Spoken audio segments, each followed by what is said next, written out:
Let's start by talking about the challenge set by Target around this transition to a low carbon economy. So what do you include and what do you not include? Solar, biofuels, wind. How those new and emerging technologies are accelerated down that pathway. Everybody needs to take responsibility for cutting their own emissions. Euan, thanks for joining me. Thank you. You're leading our efforts on product carbon footprinting. That's relatively new to me. Tell me more about what that actually means. Yeah, it is. It's a relatively new piece of work. So the Carbon Trust has been working with companies for a long time now, looking at the direct emissions, helping them measure and manage those. But some of the forward-thinking companies have started to look beyond that, to look at the supply chain, to see if there are more emission sources there and there are new ways to make savings across that supply chain. And so I work on product carbon footprinting, and ultimately then carbon labelling pulls all that together under one banner so we can help companies approach this intelligently as part of their overall climate change mitigation strategy. Yeah. Sounds like labelling is open to all kinds of interpretations. How are you actually making it systematic and standardised? Well, standardisation is really important. All of the businesses we've spoken to, and indeed all of the other stakeholders out there, say if this is going to be valuable, we have to have one way of measuring things. So all companies are doing it the same way, and when information ends up out there, we know we can make comparisons between what different people say. So that's why we're really pleased to be working directly with DEFRA, with BSI British Standards, and everyone else to create those standards. The key part of that is the very open consultation where all of the academics, the NGOs, the businesses and the other experts out there have got an opportunity to help shape that standard so that we've got something everyone can buy into, but also so that it's as good as it possibly can be when it's finally published. Right. And is this unique to the UK? Are other countries or organisations working on product carbon footprinting?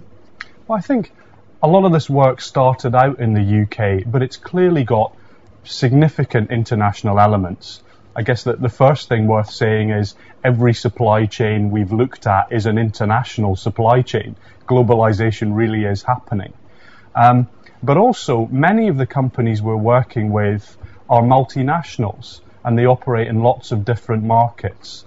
And they say, not only is it important to set the standard in the UK, but it's important that they're able to do the same things in all of the different markets that they work in. So there's real interest internationally in this work as well. In order to make the methodology attractive to business to take up, what steps are you taking to streamline the methodology but not lose credibility? I think that's really at the heart of what we've been able to do, is find that right balance between something that's analytically rigorous enough and yet it's still practical for companies to use. We need to bring those two things together and, if you like, find the sweet spot in the middle. And it's only through trying this with companies through our pilot projects do we really make sure we're still there, we're still on that sweet spot. By helping them apply the standards in practice, by creating the databases of standard secondary data that all companies can use, will really ensure we've got something that's practical at the end of the day. Sounds like it's almost like a new accounting in a new currency called carbon. Yeah, that could well be where we end up, where we're able to really build some literacy, firstly in companies, but then we can help those companies build that literacy among consumers as well. So we all understand the climate change impacts of our day-to-day decisions, be those in the workplace or be those in the supermarket in the evening on our way home. Where would you like to go next? If you put the money on one side, the resource on one side, they're all unlimited, where would you like to go next with your methodology and your vision? I think it's ultimately up to the market to decide that. I think we've seen huge numbers of businesses approach us with an interest in getting involved in this work, doing projects with us, and ultimately going out and talking to their consumers.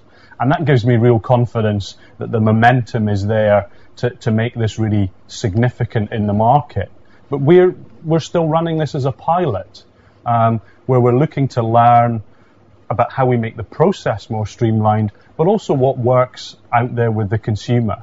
I think potentially this sort of information could appear on huge numbers of products, but at this stage we're approaching it on and perhaps a bit more of a cautious basis. We're looking to learn, so that when we do go out with a greater scale, we've got something that really resonates and helps both businesses and consumers make the right sorts of choices.